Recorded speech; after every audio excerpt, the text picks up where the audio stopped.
கையை ஊற்றிருப்பாரா மெதுவாக தொட்டினாலே போயிடுச்சு மெதுவாக தட்டானாலே போயிடுமா என்ன குடி குடி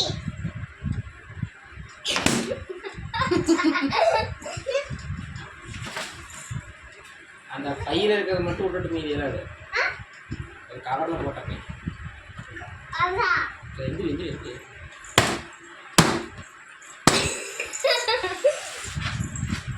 அதெல்லாம் உடைக்காதீங்க கவர்ல போட்டதுல உடைக்கலையே பாப்பா படிச்சது பாப்பா என்னப்பா